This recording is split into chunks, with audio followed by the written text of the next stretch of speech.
welcome back to Tuesday Talks. Hey! Hello. Today we are talking about a couple of things. The first being regression, which I just learned about. Yeah. So, Jessica.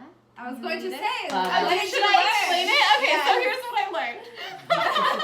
I love it. Okay. So here's what I learned. So regression is when you have a child who's an only child, like I was, and then you find out you're having a baby, and then your child starts to act like they're younger again, because they want the attention. So I get that. So that's one example of regression and when it could happen. Okay. It could also happen. Yeah, go ahead. I was like, it also happens with just big changes. Yeah. Like Yeah. any big change in a child's life. Moving, potty training. Changing changing schools. Yeah, changing schools. Environments, any stuff like that. Parents maybe splitting, so having to like split households. New adults in your life. Yeah. I get that. Because I was an only child, and then instead of my parents having a baby, my older half-brother moved in with us. And I was like, what? And I was totally a brat.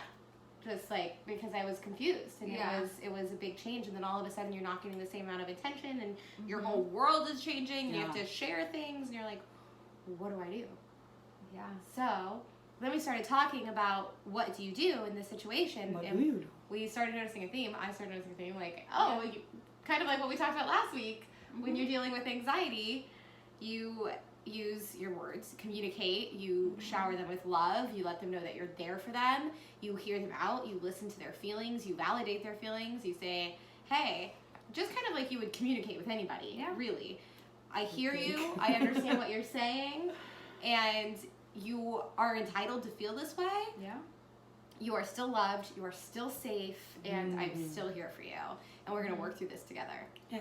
Yeah, I like the together part because that's what they really want when they see, for example, how we talked about maybe a new baby coming into their lives, they're just kind of like, hey, I used to get all the attention and now mom's like totally doing something else and I'm not getting all the attention anymore. What am I going to do? Well, the baby's getting the attention. I associate attention with babies, so now I need to act like a baby. So then you communicate and you can have, I like when they go on like mommy-daughter dates or like daddy-son or whatever, whatever the case may be. Just make time and quality time. Yes. It could not be on your phone. like an hour, as short as an hour, as long as you're not on your phone, you get down on their level, eye contact, you repeat what they say, you respond accordingly, you don't change the subject, like you're just so focused on them, they'll really feel that. Yeah, giving them that one-on-one attention I think is really important, because it could be something like you have, maybe you're having just had a new baby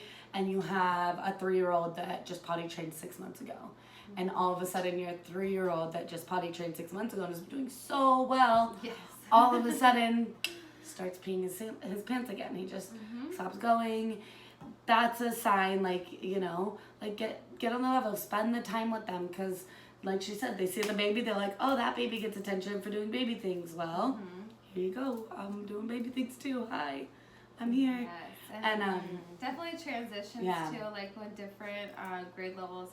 I know my daughter, she just turned 5, so when she has transitions for school, she's acts a different way, and she doesn't want to be called a big girl anymore because she's really not a big girl. She's still just a little 5-year-old, and I'm like, okay, and you have to meet them where they are. Don't expect them to be somewhere they're not, or they should be feeling this way, or it's not that big of a deal. No, it is to them. It's everything. It's their whole life. That's why they're so passionate when they have these tantrums, because they really care so much. Exactly. It's something that means so much to them. I'm proud of them for that passion. It's like, wow, you really feel those emotions down there. Keep feeling it. Yes. Exactly. Emotions are energy in motion, just like for us, they need to move through.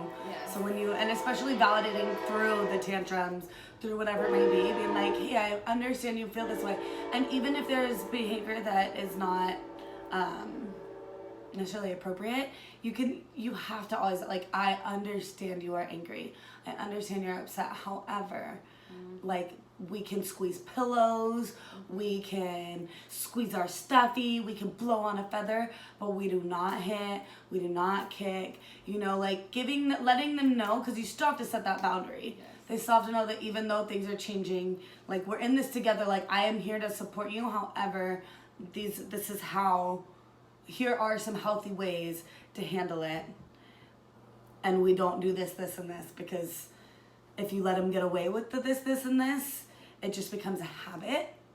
And it won't even be like a conscious habit. It'll just be every time they're angry, it's boom, boom, boom. And you're like, whoa, where did this tornado come from? So really validating them. And it's not going to be like you validate them and they're like, okay, I'm better. Like, it's going to take some time. You have to let them feel through their emotions, really feel them.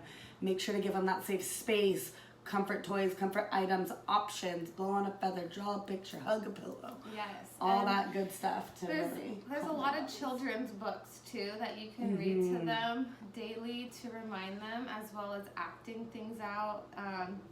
Animals or dolls, as well as puppets. It's a great way to express themselves. If they don't really want to speak to you directly about how they're feeling, maybe you can model best practices if you're going through a transition, or just act out a scenario. You know, I'm really going through something right now. I'm going to go to a new job. I'm kind of nervous, but I know I can do it. Like, you know, just things like that. So let your kids in on your life. Relatable. Yeah. Let your kids in on your life. My parents were wonderful, but I think that's one thing I wish they did more, was let me know when things were going on and how they handled them, so that you can see, like, it's not all puppies and butterflies. The kids can know, like, yeah, mom's terrified too. I'm going to a new job. I get to make new friends. I get to meet new people. Really just letting your child know, like, even though you're just going to a new job, they get those same feelings of school. So like mom, I get to make new friends, just like they get to do when they go to new schools. So it really helps them feel a little more comfort knowing that they're not the only one having to go make new friends or this and that.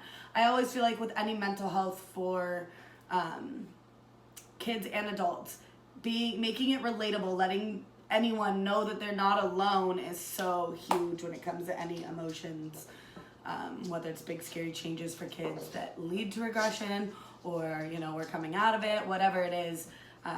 Being relatable, I think, is really huge. Yeah, and I think it's really important to be mindful of how you communicate with children, especially.